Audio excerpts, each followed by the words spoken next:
নমস্কার। কবিগুরু রবীন্দ্রনাথ ঠাকুরের জন্মদিনে তার কবিতা দিন দান।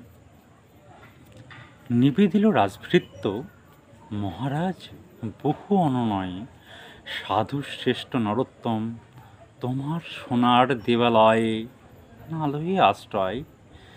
আজি পথপ্রান্তে তরুচ্ছায়াতলে করিছেন নাম সংকীর্তন। ভক্তবৃন্দ দলে দলে ঘেরি তারে, দর দর উদ্বেলিত আনন্দ ধারায় ধৌত ধন্য করিছেন ধরণীর ধূলি। শূন্য প্রায় দেবাঙ্গন ভৃঙ্গ যথা স্বর্ণময় মধুভাণ্ড ফেলি, সহসা কমলগন্ধে মত্ত হয়ে দ্রুত পক্ষ মেলি ছুটে যায় গুঞ্জরিয়া উন্মীলিত পদ্মপবন অন্য পিপাসা ভরে।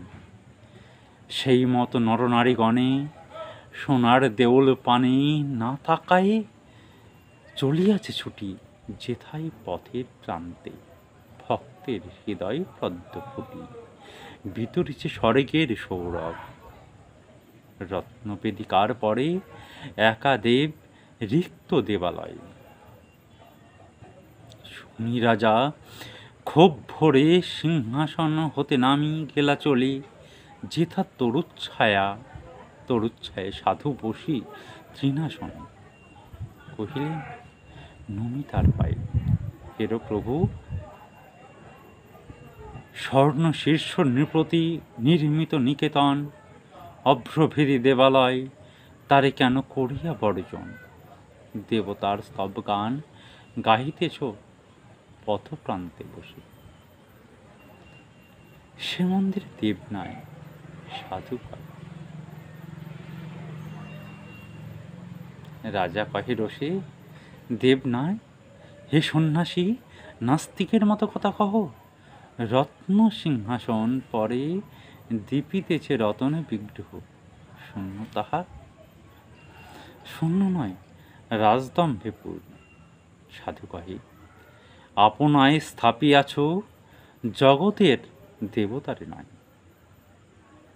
ভ্রু কুঞ্চিয়া কহে রাজা, 20 লক্ষ স্বর্ণ মুদ্রা দিয়া রচিয়াছি অনিন্দিত যে মন্দির অম্বর ভেদিয়া।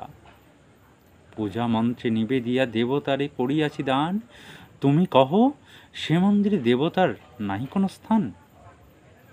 শান্ত মুখে কহে সাধু,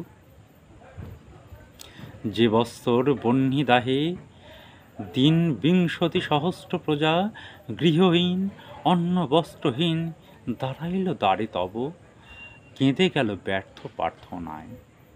অরণ্যে গুহার গর্ভে পথপ্রান্তে তরুর ছায়ায় অসত্য বিদীর্ণ জীর্ণ মন্দির প্রাঙ্গণে সে বৎসর 20 লক্ষ মুদ্রা দিয়া রচি তব স্বর্ণদীপ্ত ঘর দেবতারে সমর্পি।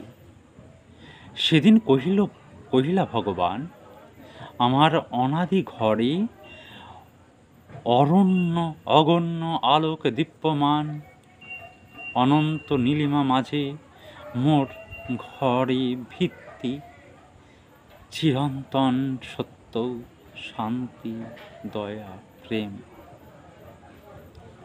দীন শক্তি যে ক্ষুদ্র কৃপণ নাহি পারে গৃহ দিতে গৃহহীন নিজ প্রজাগণে, সে আমার গৃহ করে দান।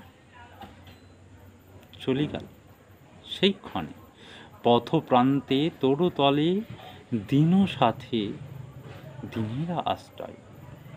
অগাধ সমুদ্র মাঝে স্ফীত ফেন যথাশূন্যময়, তেমনি পরম শূন্য তোমার মন্দির বিশ্বতলে। স্বর্ণ আর দর্পের রাজা জলি রোষানলে কহিলেন, রে ভণ্ড পামর, মোর রাজ্য ত্যাগ করে এ মুহূর্ত চলে।